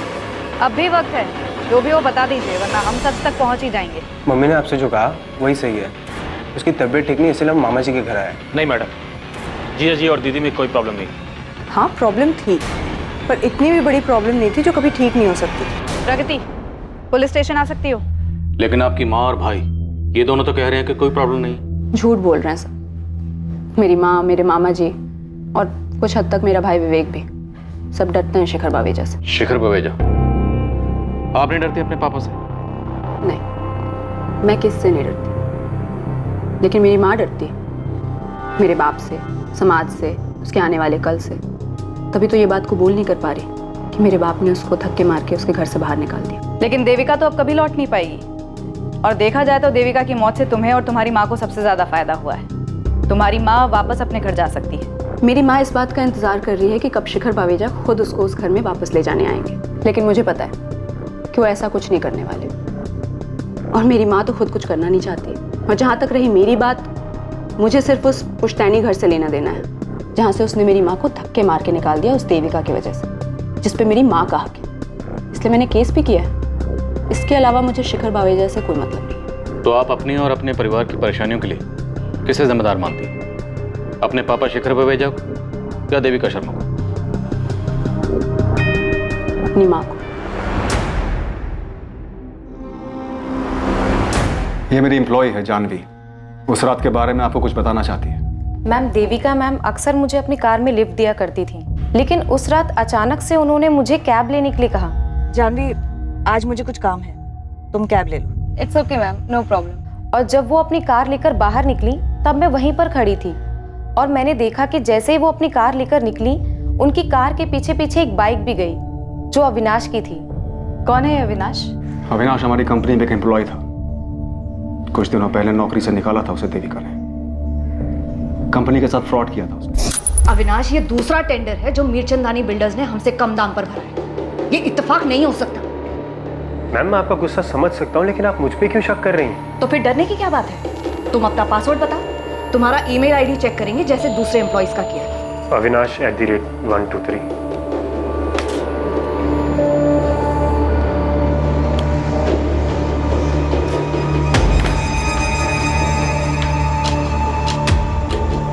Ma'am, I have no idea ये किसने किया है।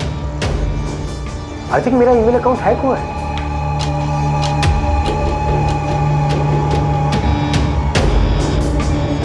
इससे पहले कि मेरा हाथ उठ जाए, आउट ऑफ हियर। मैम, मैं ये नहीं कह रही हूँ कि अविनाश ने ही देविका मैम का मर्डर किया है, लेकिन वो बाइक अविनाश की ही थी और शायद चला भी वही रहा था, लेकिन उसने हेलमेट पहना था, इसलिए मैं उसका चेहरा ठीक से देख नहीं पाई। देविका ने मुझे बताया था कि नौकरी से निकाले जाने के बाद भी अविनाश उसे फोन किया करता था। मैंने तुमसे कहा ना मुझे कुछ नहीं सुनना। अगली बार मुझे फोन किया तो पुलिस कंप्लेन कर दूंगी। मुझे इस अविनाश का नंबर और एड्रेस चाहिए। जानवी, यू कैन गो।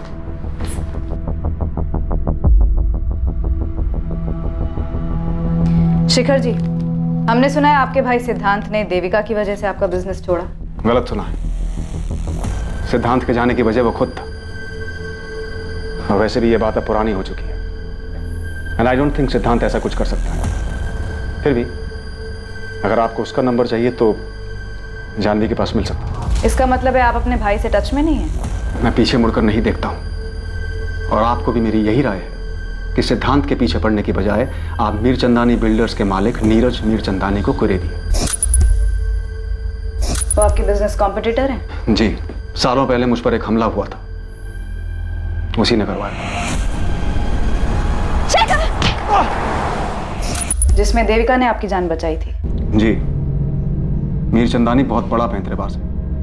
उम्र हो चली है मगर दिमाग अब भी दौड़ता है, वो भी उल्टे कामों में। एक आखिरी सवाल, आपके और देविका शर्मा के संबंध? इस बारे में कोई सवाल। आप अविनाश और मीर चंदानी के पीछे लगे। देविका अब नहीं है, उसकी निजी जिंदगी से दूर रही। आपकी पत्नी आपके बेटे के साथ अपने भाई के यहाँ रहती है। हमने सुना है कि आपने खुद उन्हें घर से बाहर निकाला ताकि आप देविका शर्मा से शादी कर सकें। आप जा सकते हैं। पुलिस अभी अभी यहाँ से गई है। जैसा आपने कहा था मैंने अविनाश के बारे में बिल्कुल वैसा कहा है। हाँ, शिखर सर के भाई सिद्धांत का नंबर लेकर गए हैं मुझसे, शायद कोई पूछताछ करनी हो। 6 अगस्त, जिस रात देविका शर्मा का कत्ल हुआ, तुमने से फोन किया था अविनाश? जी, मैंने फ़ोन किया था देविका मैम को। मैं तब उनके ऑफिस के बाहर ही खड़ा था, लेकिन उन्होंने गुस्से में आकर मेरा फ़ोन काट दिया। मैंने तुमसे कहा ना मुझे कुछ नहीं सुनना। तुम्हारी फ़ोन लोकेशंस और कॉल रिकॉर्ड्स हैं हमारे पास। जिस रात देविका शर्मा का कत्ल हुआ, तुमने ऑफिस से देविका शर्मा का पीछा करना शुरू किया और जैसे ही उसकी गाड़ी एक सुनसान रास्ते पर पहुंची, तुमने उसकी गाड़ी को वहां पर रोका।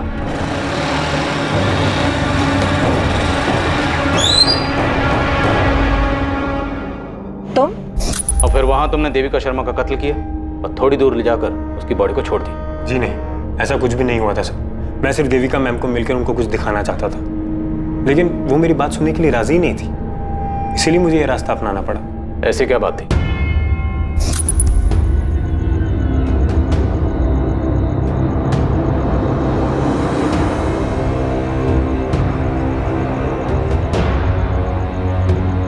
देविका मैम, अब यकीन हुआ आपको मेरी बात का? तुम कल ऑफिस आ जाओ, मैं सब ठीक कर दूंगी। लेकिन मेरी किस्मत खराब थी। उसी रात देविका मैम को किसने मार डाला। तुमने हमें बेवकूफ समझा। तुम हमें कोई भी झूठी कहानी सुनाओगे और हम यकीन कर लेंगे। मैं झूठ नहीं बोल रहा हूँ सर, आप मेरा फ़ोन चेक कर लीजिए, उसमें वो वीडियो भी है जो मैंने देविका मैम को दिखाई थी, फॉरवर्ड भी की थी। सिद्धांत, प्रगति, तुम दोनों एक ही बात के पीछे क्यों पड़े हो? जब तक तुम्हारे पापा खुद मुझे नहीं बुलाते, मैं नहीं जाऊंगी। और ये बात आप अपनी सेल्फ रिस्पेक्ट बचाने के लिए कह रही हैं या इस डर से कि आपके सडनली लौट जाने से शिखर बावेजा नाराज हो जाए? प्रगति, कितनी बदतमीज हो गई हो तुम। देखा चाचा जी, बात कैसे घुमा दी। भाभी, आप बेकार का डर रही, हम सब हैं ना आपके साथ। देविका जा चुकी है माँ, कभी कोई कदम तो खुद से उठाया करो। हेलो, जी हाँ मैं बोल रहा हूँ। ठीक, मैं आ रहा हूँ। किसका फोन था चाचा जी? पुलिस ने बुलाया। सर, अविनाश के कॉल रिकॉर्ड और बैकग्राउंड चेक किए, बिल्कुल क्लीन है। शिखर कंस्ट्रक्शन से फोन आया था, जानवी बिना बताए ऑफिस से चली गई और फोन भी बंद है। मतलब अविनाश की बात सही निकली? जानवी का फोन ट्रैकिंग पे डाल दिया है। शिखर बावेजा के भाई सिद्धांत बावेजा, उसको भी यहाँ बुला लिया है। ये जानवी बड़ी चालाक निकली। बड़ी चालाकी से इसने देविका का विश्वास जीता और फिर देविका को अविनाश के खिलाफ भड़काया। हमारे सामने भी अविनाश का नाम यही लेकर आई थी। हो सकता है ये शिखर बावेजा को बेवकूफ बना रही और ये सब इसने किया मीर चंदानी के कहने पर। तुम मीर चंदानी से मिलो, मैं शिखर बावेजा के भाई सिद्धांत से बात करता हूँ।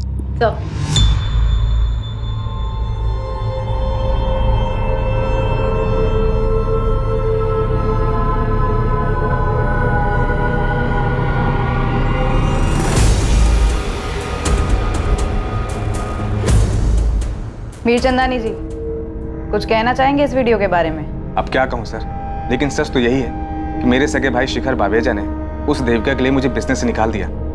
तो आपके साथ ये जो नाइंसाफी हुई उसके लिए गुस्सा तो आपको बहुत आया होगा, और ऊपर से शिखर और देविका शर्मा कहाँ से कहाँ पहुँच गए, इतने कामयाब हो गए। कामयाबी एक भ्रम है इंस्पेक्टर। शिखर को लगता है कि वो कामयाब है, देविका को भी कुछ ऐसा ही लग रहा था, लेकिन जरा दोनों के घरों में झांक के देखिए। शिखर अकेला रहता है, ना अपनी बीवी का रहा और ना देविका का, और देविका के साथ क्या हुआ वो तो आप जानती ही हैं। और इसे आप अपनी कामयाबी मान रहे हैं। देविका की सुपारी देकर आपको क्या फायदा हुआ? सुपारी? मैंने रिश्वत देने के नाम पे कंपनी छोड़ दी और आप सुपारी देने की बात कर रहे हैं? मैं उसूलों वाला आदमी हूँ सर। बिजनेस में उसूल तो आप मानते नहीं। जानवी का इस्तेमाल किया। मेरे बारे में कई सारी अफवाहें फैली हैं मार्केट में, लेकिन ये मर्डर करवाना मेरा तरीका नहीं है। मैं खिलाने पिलाने में यकीन रखता हूँ। देखिए, जानवी ने जो किया अपनी मर्जी से किया और उसकी बराबर कीमत मिलती रही उसे, और जानवी की मदद से नए कॉन्ट्रैक्ट पाने में हम हमेशा शिखर से आगे रहे हैं। तो देविका को मरवा के मुझे क्या फायदा होगा? सर, देविका के मरने से मुझे कोई फायदा नहीं, और वैसे भी मैं भैया के साथ बिजनेस करना चाहता ही नहीं हूँ। मैं तो बस इतना ही चाहता हूँ कि सावित्री भाभी और विवेक वो अपने घर वापस चले जाएं, और शिखर भैया प्रगति को फिर से अपना ले। जब से उसने लव मैरिज किया है तब से भैया ने सारे रिश्ते उसके साथ तोड़ दिए। तो आपको क्या लगता है देविका शर्मा के मरने से सबसे ज्यादा फायदा किसे हुआ होगा? शिखर बावेजा। देविका उससे रिश्ता तोड़ना चाह रही होगी और शिखर ने उसके लिए अपने परिवार को घर से बाहर निकाल दिया। शिखर एक बहुत ही इगोइस्टिक इंसान है, उसे मंजूर नहीं कि कोई उसे ना कहे, और इसीलिए उसने देविका को मरवा दिया। शायद देविका का पति पुरुषोत्तम, अगर शिखर भैया और देविका ने शादी कर ली होती तो सबसे ज्यादा नुकसान पुरुषोत्तम को होता, क्योंकि वही है जो अपनी बीवी की कमाई पे सालों से पल रहा था। सब अपनी कहानी, अपनी सोच बयां कर रहे थे, सच की राह में झूठ की धूल उड़ा रहे थे ताकि सभी अपना सच ढक सके। लेकिन देविका शर्मा के मर्डर का सच सामने आने वाला था। लालच की वजह से हुई एक चूक इस केस का रुख बदलने वाली थी। 50,000 गिनने में कितना टाइम लगता है? जल्दी करो ना, माँ बीमार है मेरी। अरे कहाँ लेकर जा रहे हो? मैंने कुछ नहीं किया है। साहब मैंने उस औरत को नहीं मारा था, मैंने बस उसके गहने चुराए थे। अरे बाप रे, क्या हुआ है? अरे देख क्या रहे हो? पुलिस को फोन करो ना। एक मिनट छोटू। अरे दिमाग खराब है क्या? क्या कर रहे हो? जाते जाते हम गरीबों का भला करके जा रहे तो क्या? पर्स में मोबाइल और पैसे थे, वो छोटू ने रख लिए और अपने गांव बेगूसराय चला गया। मैंने गहने लिए, सोचा कि अपनी बीवी रमा को दे दूंगा। गहने, पैसे सब कुछ लेकर गए, और लैपटॉप वो क्यों छोड़ा था? लैपटॉप जेब में आता नहीं ना, इसलिए छोड़ दिया। वो उस दिन हम लोग आपसे बात कर रहे थे ना, तो गहने और पैसे हमारी जेब में ही थे। और चाकू? चाकू कहाँ था? कौन सा चाकू साहब? हम लोग ने कोई खून नहीं किया, यकीन मानिए साहब, मैं सच बोल रहा हूँ। देख बे, जब तक सच नहीं बोलेगा ना तू यहाँ से जाएगा नहीं। और तेरा पार्टनर छोटू, उसका पता बोल। बोल।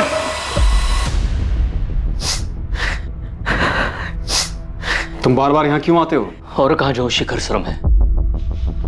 मैंने विद्युत को बहुत मनाया, लेकिन वो यहाँ काम करना ही नहीं चाहता है।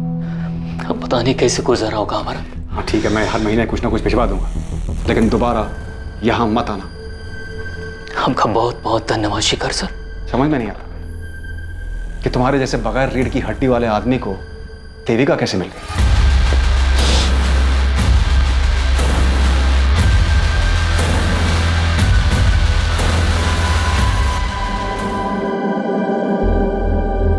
ये रिंग कब ली?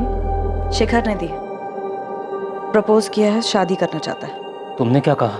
अभी कुछ जवाब नहीं दिया, सोच रही हूँ हाँ कह दूँ। वो विद्युत को अपनाने के लिए तैयार है। और मेरा क्या होगा?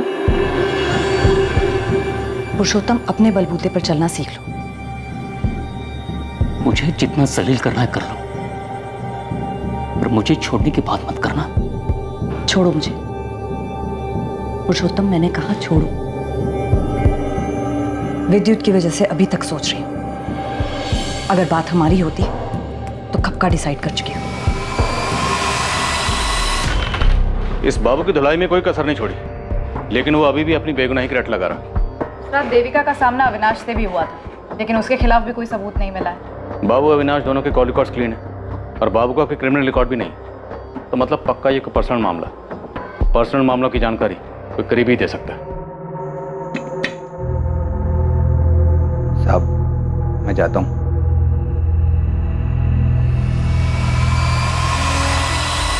तुम फिक्र मत करो, मैं विद्युत से बात करूँ, मान जाएगा। वो कह चुका है कि अगर मैंने तुमसे शादी की तो वो कुछ कर बैठेगा। नादान है विद्युत, ऐसा कुछ नहीं करेगा। मेरी कुछ समझ नहीं आ रहा है, लेकिन एक बात तो तय है, मैं विद्युत को हर्ट नहीं कर सकती। ये सारा किया धरा पुरुषोत्तम का है। मैंने सोचा था सही वक्त पर विद्युत को सब कुछ बता दूं, लेकिन उस मतलबी ने भाड़ में गया पुरुषोत्तम। अगर वो मतलबी है तो तुम भी तो मतलबी हो। मैंने एक एक करके अपने भाई, अपनी बीवी, अपने बच्चों को खुद से दूर कर दिया, सिर्फ तुम्हारे लिए। और तुम सिर्फ अपने बेटे के बारे में सोच रही हो, मेरे बारे में कुछ नहीं। तुम इस तरह अपनी मनमानी नहीं कर सकती, मुझे नहीं छोड़ सकती। मैंने अभी कोई फैसला नहीं लिया था। लेकिन तुम्हारी ये हरकत देखकर मन कर रहा है कि तुम्हारे साथ सारे के सारे रिश्ते अभी तो मैं सावित्री नहीं जो तुम्हारी सारी बदतमीजियां सहूंगी।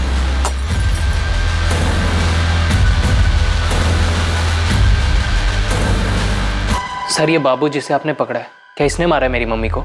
मुमकिन है, पर हमारे पास कोई सबूत नहीं है। विद्युत, एक बात बताओ, जब तुम्हें यह पता चला होगा कि तुम्हारी मम्मी शिखर बवेजा से शादी करने वाली है, उस वक्त तुम्हें बहुत बुरा लगा होगा, गुस्सा भी बहुत आया होगा। जी सर, गुस्सा तो मुझे बहुत आया था, पर मुझे पूरा यकीन था कि मेरी मम्मी मुझे छोड़कर कभी नहीं जाएगी। सर मुझे तो लगता है ये शिखर बवेजा ने ही मेरी मम्मी को मरवा दिया, क्योंकि मम्मी ने उसे मेरी वजह से मना कर दिया होगा। पर यह भी तो हो सकता है कि तुम्हारे पापा पुरुषोत्तम ने तुम्हारी मम्मी को मरवाया, क्योंकि अगर तुम्हारी मम्मी शादी करके शिखर बवेजा के पास चली जाती, तुम्हारे पापा पुरुषोत्तम, उनकी सारी ऐशो आराम खत्म हो जाती।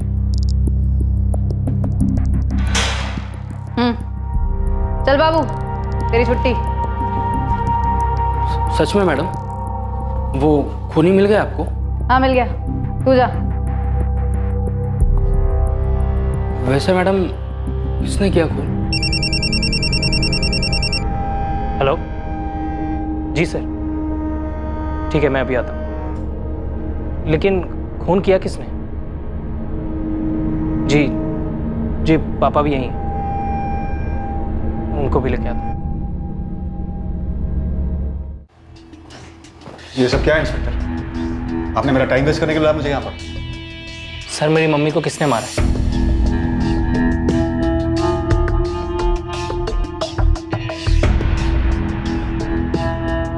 शेखर जी, आपका वफादार नौकर मनोहर कहाँ? कल शाम से काम पर नहीं आया, उसका फोन भी नहीं लगा। हमारी कस्टडी में। व्हाट? जैसे ही देविका जी ऑफिस से निकली, मैंने बल्ली को एसएमएस किया। हमने पहले से प्लान बनाया था। देविका जी के घर के रास्ते पर एक सुनसान जगह पड़ती है, वहाँ बल्ली पहले से ही घात लगाए बैठा था। हाँ बल्ली भाई, काम हुआ? जब मुर्गी आई ही नहीं तो हलाल क्या करूंगा? क्या? ये कैसे हो सकता है? तूने बोला था कि 15 मिनट लगेंगे, आधे घंटे से यहीं खड़ा हूं मैं। 10 मिनट और रुको प्लीज, वो जरूर आएगी। बाद में पता चला कि अविनाश ने देविका जी का रास्ता रोका था। ये बल्ली कौन है? तुझे कहाँ मिला? बल्ली मेरे गांव का है। कुछ देर बाद देविका जी वहां से गुजरी और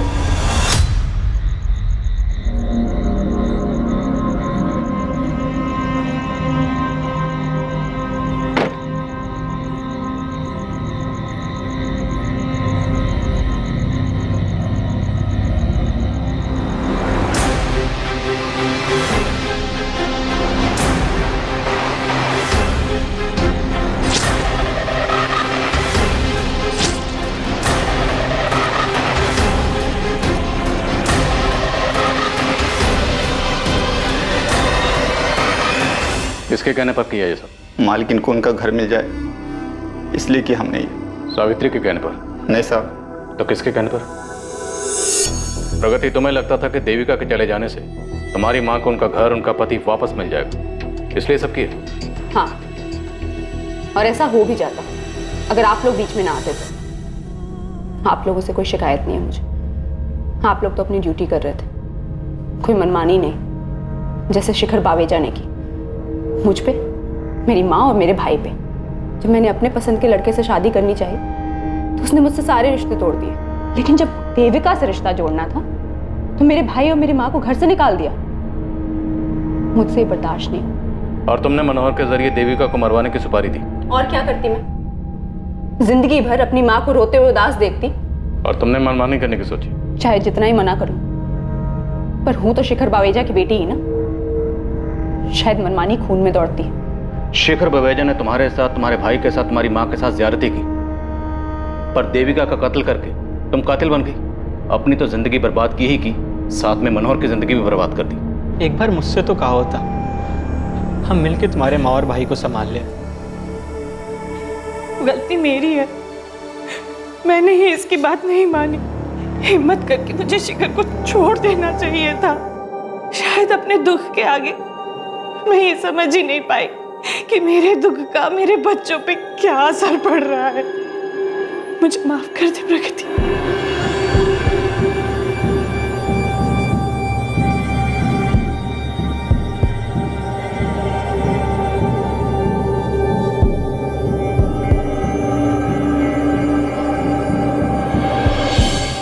एक हफ्ते के अंदर पुलिस ने सुपारी किलर बाली को भी गिरफ्तार कर लिया। प्रगति ने जो भयंकर कदम उठाया वो बिल्कुल गलत था। क्राइम किसी समस्या का हल हो ही नहीं सकता। अगर शिखर और सावित्री ने वक्त रहते अपने बिगड़े हुए रिश्ते खत्म कर दिए होते, दोनों अलग हो गए होते, तो शायद प्रगति के मन में नफरत इस हद तक नहीं पनपती और वो नहीं होता जो हुआ। कुछ लोग ये तर्क जरूर दे सकते हैं कि देविका इस परिवार को तोड़ने की जड़ थी, लेकिन किसी तीसरे को दोष देकर यह हकीकत नहीं बदली जा सकती है कि दरअसल शिखर और सावित्री ही अपने परिवार में मची तबाही के लिए जिम्मेदार थे। एक खोखली शादी को सिर्फ इसलिए बरकरार रखना ताकि बच्चे और माँ बाप दोनों एक साथ रह सकें, ये किसी समस्या का हल हो ही नहीं सकता। अब मैं अनूप सोनी आपसे विदा लेता हूं, फिर मुलाकात होगी एक और नए केस के साथ। देखते रहें क्राइम पेट्रोल सतर्क, रात 11 बजे सोमवार से शुक्रवार।